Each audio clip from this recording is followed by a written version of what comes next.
একটা সময় ছিল যখন নরেন্দ্র মোদীকে মনে হতো ভারতের রাজনীতির অদম্য শক্তি, তার নেতৃত্বে হিন্দুত্ববাদের এক শক্তিশালী দুর্গ গড়ে উঠেছিল। সেই দুর্গ কি এখন ভাঙনের মুখে? যে মোদী একসময় ওয়াশিংটনের প্রিয় পাত্র ছিলেন, তার সেই ঘনিষ্ঠতা এখন ফিকে হয়ে গেছে।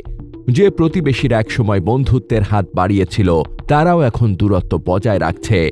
আর এবার দেশের ভেতরেই শুরু হয়েছে নতুন এক প্রতিরোধ। বিরোধীদের চিরাচরিত সমালোচনার বাইরেও এবার ময়দানে নেমেছেন দক্ষিণী সিনেমার মেগা স্টাররা। একসময় নরেন্দ্র মোদীর বিদেশ নীতির সবচেয়ে বড় সাফল্য ছিল যুক্তরাষ্ট্রের সাথে তার ব্যক্তিগত ও রাজনৈতিক সম্পর্ক। হাউডি মোদি বা নমস্তে ট্রাম্পের মতো ইভেন্টগুলো ছিল সেই সম্পর্কের প্রতীক। কিন্তু সম্প্রতি সেই উষ্ণতা আর নেই। ভারত যুক্তরাষ্ট্র সম্পর্কের উষ্ণতা এখন নেই বললেই চলে। শুধু চীনকে মোকাবেলার জন্য কৌশলগত সহযোগিতার খানিকটা ধরে রেখেছে তারা। ভারতের মানবাধিকার, গণতন্ত্র এবং অভ্যন্তরীণ নীতি নিয়ে যুক্তরাষ্ট্র শক্ত প্রশ্ন তুলেছে। এই প্রশ্নগুলোই দুই দেশের সম্পর্কে পানি ঢেলে দিয়েছে। মোদীর প্রতিবেশী প্রথম নীতি এখন রীতিমতো প্রহসনে রূপ নিয়েছে। চীনের সাথে সীমান্ত উত্তেজনা, পাকিস্তানের সাথে চিরশত্রুতা, নেপালের সাথে রাজনৈতিক দূরত্ব, এগুলো নতুন কিছু নয়। নতুন করে যোগ হয়েছে বাংলাদেশের সাথে বৈরিতা। এমনকি শ্রীলঙ্কা, মালদ্বীপের মতো দেশগুলো ভারতের প্রভাব বলয় থেকে ক্রমশ দূরে সরে যাচ্ছে। তারা ঝুঁকছে চীনের দিকে। এই কূটনৈতিক ব্যর্থতা মোদীর এককালের শক্তিশালী পররাষ্ট্রনীতির ভিত্তিকে দুর্বল করে দিয়েছে। এই ধারাবাহিকতা এসেছে সর্বশেষ চপেটাঘাত। দেশের ভেতরেই মোদী এখন প্রবল প্রতিরোধের মুখে পড়েছেন। কৃষি আইন বিরোধী আন্দোলন হোক বা বেকারত্ব, মূল্যবৃদ্ধি, জনগণের ক্ষোভ বেড়েই চলেছে। এই জনগণ শুধু মুসলিম বা সংখ্যালঘু নয়, এদের বিরাট অংশ হল হিন্দু। বিরোধী দলগুলো একজোট হয়ে মোদীকে চ্যালেঞ্জ জানাচ্ছে।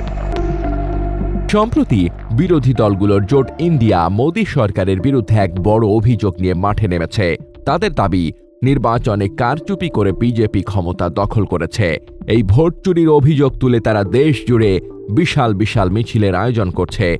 এই মিছিলগুলো মোদী সরকারের জন্য এক নতুন মাথা ব্যথার কারণ সাধারণ মানুষের মধ্যে এই অভিযোগ বিশ্বাসযোগ্যতা পেতে শুরু করেছে। কিছুকাল আগের কথা, পশ্চিমবঙ্গের এক নারী এমপিকে দেখা গেল পার্লামেন্টে মোদী আর দলের নীতিকে একেবারে ধুয়ে দিচ্ছেন। हम बोलेंगे वाह मोदी जी वाह, तो आप बोलेंगे देश प्रेमी। हम बोलेंगे नरेंद्र मोदी जवाब दो, तो आप बोलेंगे देशद्रोह। पर आप बोल रहे हैं कि हम आपको सवाल न करें। অভিনয় থেকে রাজনীতিতে এসেছেন এই তৃণমূলের এমপি সায়নী ঘোষ। এবার এই প্রতিরোধে নতুন মাত্রা যোগ করেছে দক্ষিণী রাজ্যগুলো।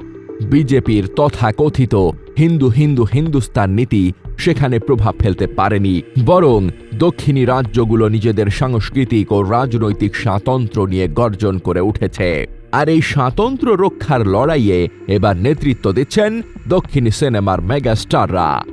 সম্প্রতি তামিল সিনেমার সুপারস্টার থালাপতি বিজয়ের বিশাল জনসভাকে অনেকেই মোদীর জন্য অশনি সংকেত হিসেবে দেখছেন।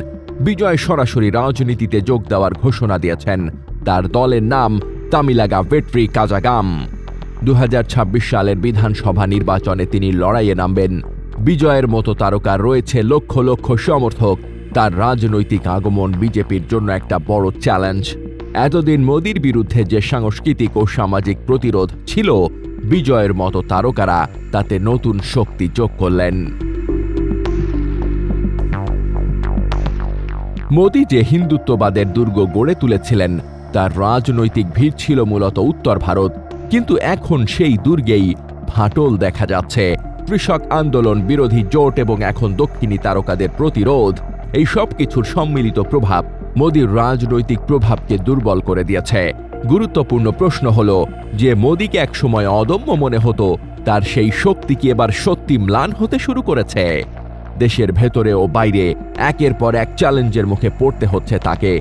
আর এই চ্যালেঞ্জগুলো মোদীর ক্ষমতার মসনদকে রীতিমতো নাড়িয়ে দিয়েছে। বিজয়ের এই বিশাল সমাবেশের পর অনেকেই এখন প্রশ্ন তুলছেন, মোদীর সাধের সাম্রাজ্য কি সত্যি ভেঙে পড়ছে? এই প্রশ্নের চূড়ান্ত উত্তরের জন্য আমাদের হয়তো পরবর্তী নির্বাচন পর্যন্ত অপেক্ষা করতে হবে।